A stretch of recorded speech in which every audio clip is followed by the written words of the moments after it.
Lettre 87. J'ai fait naufrage avant d'embarquer. Comment la chose advint-elle? Je le garde d'abord pour moi, ne va pas l'arranger elle aussi à la suite de ces paradoxes stoïciens dont aucun n'est faux, ni même si étrange qu'il semble à première vue, comme je te le montrerai quand cela te plaira. Que dis-je, quand même cela ne te plairait pas. Toujours est-il que mon expédition m'a fait comprendre combien il entre de superflu dans notre train de vie, et comme il serait facile de renoncer par choix à des commodités qui, si parfois la nécessité nous les ôte, ne nous manquent guère une fois ôtées. Avec le tout petit nombre d'esclaves qu'une seule voiture pouvait contenir, sans autres effets que ceux que nous avions sur nous, nous voici 2 jours que nous menons, mon ami Maximus et moi, l'existence la plus heureuse. Un matelas est à terre, et je suis sur le matelas. 2 manteaux font office l'un de drap, l'autre de couverture. Quant au déjeuner, impossible d'en retrancher rien. Les apprêts ont pris moins d'1 heure. Ma provision de figues de conserve m'accompagne partout, mes tablettes à écrire toujours. Les figues me tiennent lieu de fricot quand j'ai du pain, et de pain quand j'en manque. Elles me font de chaque jour un jour de nouvel an, que je tâche de me rendre favorable et propice par la grâce des bonnes pensées et de tout ce qui agrandit l'âme. Or, jamais l'âme n'est plus grande qu'à l'heure où, dégagée de ce qui n'est pas elle, elle a conquis la paix en bannissant la crainte, la richesse, en ne convoitant rien. La voiture où je suis jugé est un véhicule campagnard. Les mules sont encore vivantes puisqu'elles continuent à marcher. Le muletier va pieds nus et ce n'est pas à cause de la chaleur. Comme j'ai peine à accepter que ce véhicule passe pour être vraiment le mien. Elle dure donc toujours en moi, cette perversion d'avoir honte d'agir droitement. Chaque fois qu'un équipage un peu élégant vient à notre rencontre, j'ai beau m'en défendre, je rougis. Preuve que les principes que j'approuve et que je vante n'ont pas encore chez moi une base constante et inébranlable. Qui rougit d'un véhicule vulgaire tirera vanité d'une voiture de prix. J'ai fait de piètres progrès. Je n'ose pas encore être simple à la face du monde. Je continue à m'inquiéter de l'opinion des passants.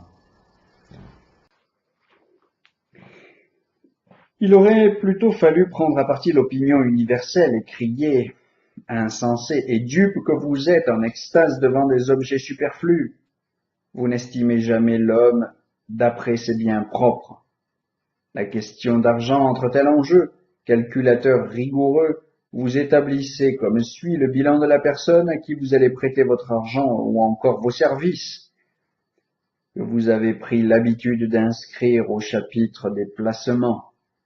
Ces biens sont considérables, oui, mais il doit beaucoup. Il possède une maison charmante, oui, mais il a emprunté pour l'avoir. Je n'en vois guère qui pourrait présenter un personnel domestique de meilleure mine, oui, mais il ne paie pas ses dettes. S'il paie ses créanciers, il ne lui restera rien. À tout autre égard, agissez de même, épluchez le compte de chacun pour savoir ce qu'il a en propre. Cet homme est à tes yeux un riche, parce qu'il a une vaisselle d'or qui le suit même en voyage, parce qu'il a des terres dans toutes les provinces, parce qu'il compulse un gros livre d'échéances, parce qu'il procède dans la banlieue de Rome une étendue de terrain qui lui ferait déjà des envieux dans les solitudes des Pouilles. Tu as tout dit, eh bien il est pauvre. Comment? Parce qu'il doit. Combien? Tout son avoir. À moins qu'à ton avis, la différence importe vraiment, que l'on ait emprunté aux hommes ou que l'on ait emprunté à la fortune. À quoi bon ces mules bien grasses, toutes de même robe? À quoi bon vos voitures de métal ciselé? Ces chevaux rapides comme le vent sont couverts de pourpre et de housses brodées. Des colliers d'or pendent et flottent sur leurs poitrails. Couverts d'or, ils mâchent entre leurs dents des freins d'or fauve. Comme le dit Virgile, mais le maître n'en vaudra pas une once de plus, ni la mule. Caton le censeur, dont la naissance fut aussi heureuse pour Rome que celle de Scipion, car si l'un combattit l'ennemi du dehors, l'autre fit dans Rome la guerre à l'immoralité, Caton montait un hongre chargé encore d'un bissac de sel afin qu'il eût avec lui le nécessaire. Oh, s'il pouvait croiser à cette heure un de nos snobs, de ces Richards pour la voie publique, procédé de coureur, de cavalier numide et de flots de poussière. Certes, avec son élégance et son train, il éclipserait Caton, le jeune seigneur qui en ce moment même se demande parmi le faste raffiné qu'il déploie, s'il s'engagera comme gladiateur ou comme bestiaire. Siècle glorieux, où un général honoré du triomphe, un ancien censeur pour tout dire, un Caton se contentait d'un cheval qui n'était même pas pour lui seul. Le bagage pendant sur les deux flancs s'annexait une moitié de la rosse. Vraiment, à toute notre cavalerie de poneys rebondis, de genêts d'Asturie, de trotteurs, ne préférerais-tu pas l'unique cheval de Caton, pensé par Caton lui-même? Mais je le vois, pour en finir avec une pareille matière, le seul moyen, c'est que j'arrête net mon discours. Je ne dirai donc rien non plus de ces accessoires dont on devinait assurément le rôle qu'ils devaient jouer un jour, quand on s'avisa de les appeler des impedimenta, c'est-à-dire des empêchements. Je voudrais en revanche t'apporter encore une toute petite poignée de syllogismes stoïciens au sujet de la vertu, qui, nous l'affirmons, satisfait à toutes les conditions du bonheur. Ce qui est bon rend l'homme bon. Par exemple, ce qui est bon en matière de musique fait le musicien. Les avantages fortuits ne rendent pas l'homme bon, donc ce ne sont pas des biens. S'élevant contre notre thèse, les péripatéticiens, les disciples d'Aristote, prétendent que la première position est fausse. Une chose bonne, disent-ils, ne fait pas nécessairement que l'homme soit bon. Dans la musique, il y a quelque chose de bon comme la flûte et les cordes de la lyre ou tel instrument adapté aux exigences de l'exécution. Rien de tout cela pourtant ne fait un musicien. À ceci nous répondrons, vous ne saisissez pas le sens que nous attachons à ces termes.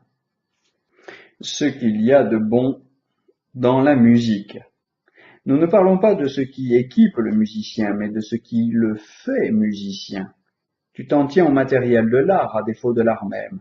S'il y a quelque chose de bon dans l'art musical proprement dit, c'est cela qui fera nécessairement le musicien. Je veux rendre ce raisonnement encore plus clair par les considérations personnelles que voici. Le mot bon, appliqué à la musique, est pris dans une double acception. Il se dit de ce qui sert le musicien pour l'exécution et de ce qui le sert pour son art. À l'exécution appartiennent les moyens mécaniques, flûte, instruments divers, cordes. Ils ne tiennent pas à l'art lui-même. L'artiste reste ce qu'il est sans ses moyens. Mais peut-être se voit-il empêché d'exercer son art. Cette dualité de conditions n'existe pas également dans l'homme. Le bien de l'homme et le bien de sa vie sont identiques. Ce qui peut échoir aux individus les plus décriés, les plus abjects, n'est pas un bien. Or, à un marchand de femmes ou de gladiateur échoit la fortune matérielle.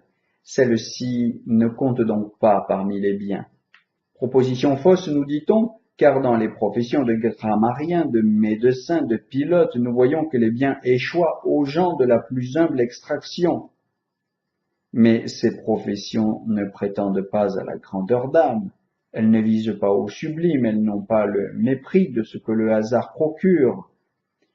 C'est à la vertu de rehausser l'homme, de le loger au-dessus des objets chers aux mortels, également indifférente à ce qu'il nomme, ou des biens ou des maux, elle ignore et les violents désirs et les craintes insensées. Chélidon, un des mignons de Cléopâtre, a possédé un immense patrimoine. De nos jours, Natalis, dont la langue était aussi impure que méchante, dont la bouche recueillait les purgations périodiques des femmes, hérita de maints testateurs et laissa maints héritiers. Dites-moi, est-ce la richesse qui l'a souillé? N'est-ce pas lui qui a fait de l'argent une chose immonde?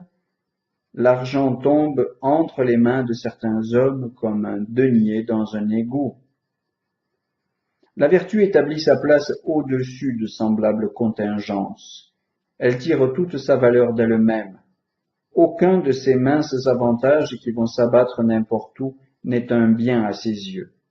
Or la science du médecin comme celle du pilote n'interdit ni à elle-même ni à ses adeptes d'admirer ce qu'elle est. Qui n'est pas un homme de bien peut néanmoins être médecin, pilote, grammairien exactement, ma foi, comme on est cuisinier. Mais qui se voit en possession d'un avantage tout commun n'est pas à classer parmi le commun des hommes. Chacun vaut en proportion du bien dont il est possesseur. Une cassette ne vaut que ce qu'elle contient. Disons mieux, elle n'est que l'accessoire du contenu. Un sac d'écus a-t-il jamais pour nous un autre prix que celui de l'argent qu'il renferme? Il en va de même des possesseurs de grands patrimoines. Ils en sont l'accessoire et la dépendance. D'où vient donc la grandeur du sage? Mais de la grandeur d'âme qui est en lui. Il est par conséquent vrai que ce qu'on voit échoir aux personnes les plus viles n'est pas un bien. Voilà pourquoi je ne dirai jamais que l'absence de souffrance soit un bien. La cigale, le puceron longtemps partage. La quiétude et l'absence de chagrin elles-mêmes ne sont pas un bien pour moi. Quoi de plus tranquille qu'un insecte? Tu veux savoir ce qui constitue le sage?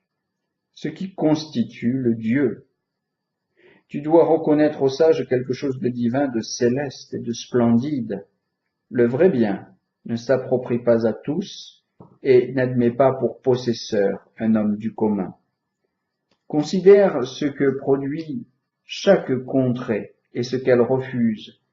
Ici, le blé réussit mieux, là, c'est la vigne. Ailleurs, les fruits des vergers ou le vert gazon des prairies.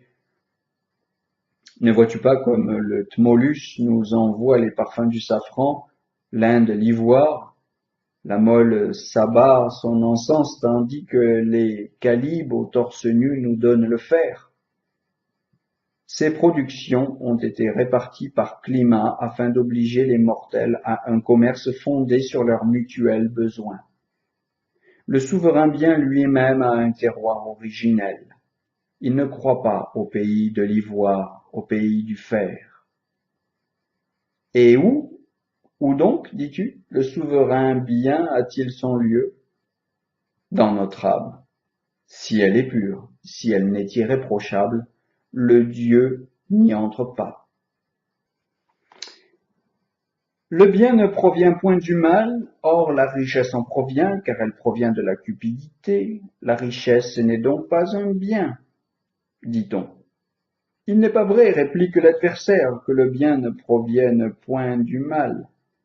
L'argent peut être un produit du sacrilège et du vol. Le sacrilège et le vol ne sont des mots qu'en cela qu'ils procurent plus de mal que de bien.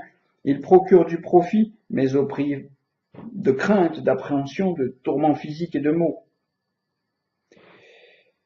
S'exprimer de la sorte, Lucilius, c'est admettre nécessairement que si le sacrilège est un mal parce qu'il entraîne beaucoup de maux, il est un bien à quelque égard parce qu'il rapporte quelque bien. Or, se peut-il rien de plus monstrueux? Encore que de nos jours, la conviction générale soit que le sacrilège, le vol ou l'adultère comptent au nombre des biens. Que de gens n'ont pas honte du vol, que de gens tirent gloire de l'adultère.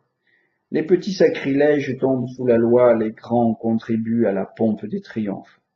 Enfin, ajoute que si à un degré quelconque le sacrilège est un bien, il entrera du même coup dans la catégorie de l'honnête et on le qualifiera d'action droite. Cela passe l'imagination humaine. Donc le mal ne saurait être producteur de bien. Si en effet, comme vous le dites, le sacrilège est un mal uniquement parce qu'il apporte beaucoup de mal, faites-lui remise des supplices, garantissez-lui l'impunité, ce sera dès lors intégralement un bien. Mais le plus grand supplice du crime n'est-il pas dans le crime lui-même? Ah, tu te trompes si tu comptes que l'expiation commence avec le bourreau ou le cachot. Elle se fait sentir sitôt l'acte commis, que dis-je, à l'instant où il se commet. Ainsi, du mal ne peut naître le bien non plus que de la figue, un olivier. Le fruit répond à la semence. Les choses qui sont bonnes ne peuvent s'abattardir. Comme l'honnête ne naît pas de son contraire, le bien non plus ne naît du mal, l'honnête et le bien étant identiques de nature. Certains des nôtres font à cela l'objection suivante. Admettons que l'argent soit un bien. Ce n'est pas à dire qu'il retienne rien de sacrilège, même si c'est d'un sacrilège qu'il provient. Nous allons nous faire comprendre. Dans la même urne, il y a de l'or et une vipère. Retirez-vous de l'or de l'urne? Parce qu'une vipère s'y trouve aussi, il ne s'ensuit pas que vous en tiriez de l'or? Véritablement, l'urne ne me fournit pas de l'or pour cette raison qu'elle recèle une vipère. Tout en recélant une vipère, elle fournit de l'or. C'est ainsi que l'on profite d'un sacrilège. Non parce que le sacrilège est infâme et criminel, mais parce qu'il s'y joint un profit. De même que dans l'urne, ce qu'il y a de mauvais, c'est la vipère, et non l'or qui l'avoisine. De même pour le sacrilège, c'est le crime, et non le profit, qui constitue le mal. Selon moi, les choses ne vont pas ainsi. Il n'existe aucun rapport entre les deux termes de la comparaison. D'une part, je puis prendre l'or sans la vipère, d'autre part, je ne puis faire mon profit sans faire un sacrilège. Crime et profit ne se juxtaposent pas, ils ne font qu'un. Toute chose dont la poursuite nous attire une foule de maux n'est pas un bien. La poursuite des richesses nous attire une foule de maux. Pourtant, partant, la richesse n'est pas un bien. Votre proposition, nous dit-on, signifie deux choses. L'une, que la poursuite des richesses nous attire une foule de maux. Or, nous sommes exposés de même à bien des maux dans la poursuite de la vertu. Tel qui voyageait sur mer pour s'instruire fait naufrage. Tel autre est réduit en captivité. Voici le second sens. Ce qui nous attire des maux n'est pas un bien. Il ne résultera pas de cette proposition que les richesses ou les plaisirs nous attirent des maux. Autrement, si les richesses nous attirent des maux en grand nombre, loin d'être un bien, elles sont un mal. Or, vous vous bornez à dire qu'elles ne sont pas un bien. Ce n'est pas tout. Vous accordez que les richesses ont quelque utilité. Vous les comptez parmi les commodités. Mais, d'après votre raisonnement, elles ne seront pas même une commodité, puisque bon nombre d'incommodités nous arrivent par elles. À ceci, certains philosophes répondent. C'est un abus d'imputer aux richesses nos incommodités. Elles ne font de mal à personne.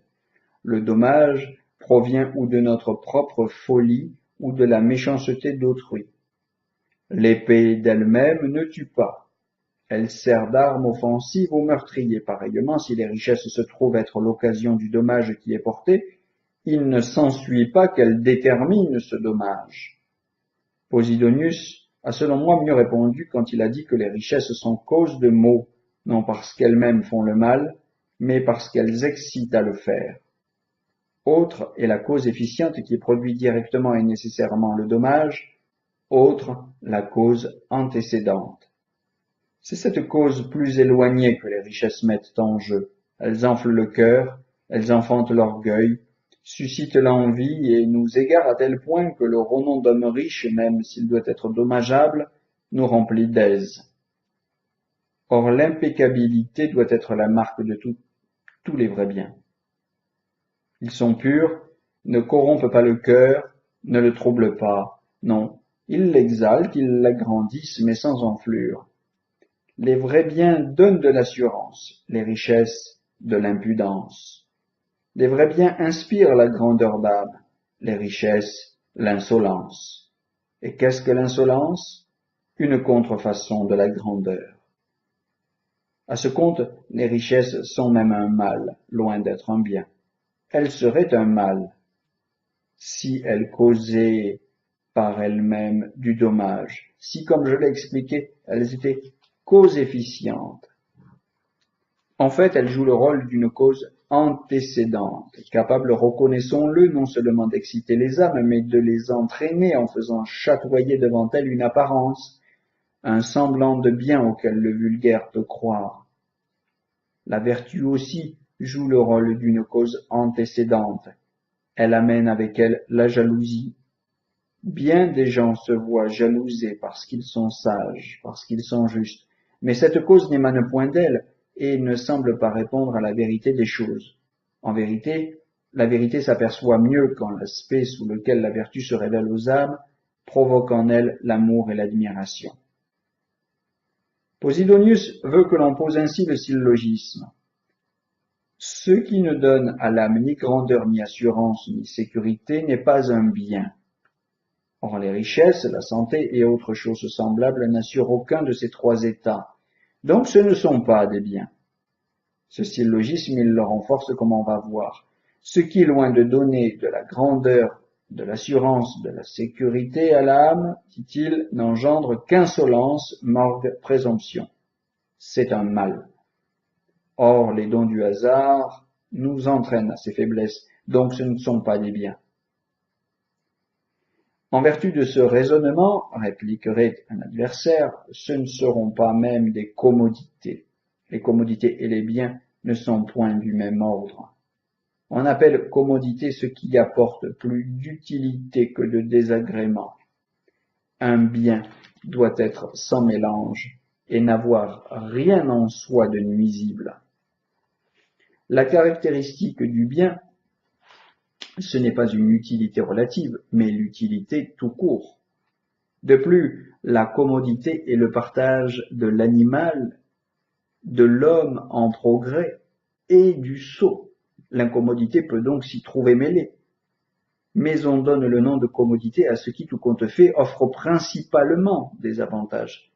Le bien revient uniquement au sage, et il le fait sans souillure. Du courage. Tu n'as plus qu'un nœud à délier, mais c'est le nœud d'Hercule. Une collection de mots ne fait pas un bien, dit-on. Une somme de pauvreté constitue la richesse. Donc la richesse n'est pas un bien. Ce syllogisme n'est pas avoué de notre école. Les péripatéticiens qui le posent en donnent aussi la solution. Posidonius nous dit comment ce sophisme, rebattu dans les cours de dialectique, est réfuté par Antipater.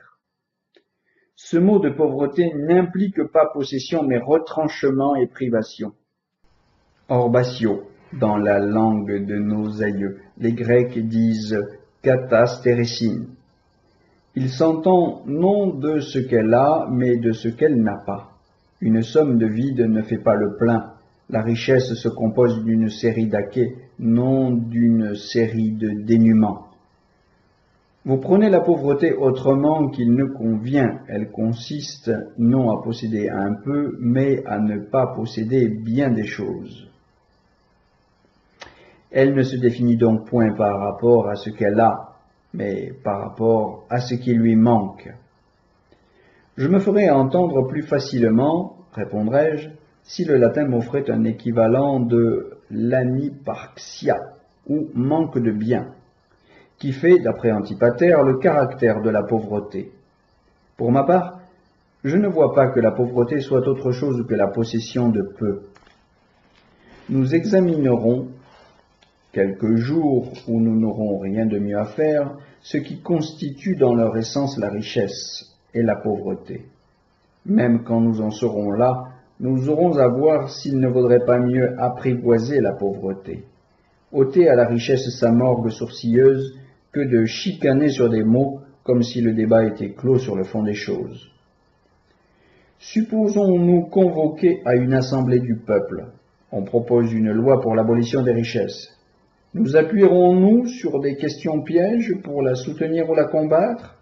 Avec cet instrument obtiendrons-nous du peuple romain qu'il réclame, qu'il exalte la pauvreté, fondement et principe créateur de son empire, qu'il s'alarme de ses richesses en songeant qu'il les a trouvées chez des vaincus, que dans une cité aux mœurs irréprochables et si retenues, elles ont déchaîné la brigue, la vénalité, les émeutes, que l'on étale sans nulle retenue les dépouilles des nations, que ce qu'un peuple à lui seul a ravi à tous, tous ont les mains plus libres pour le reprendre à un seul.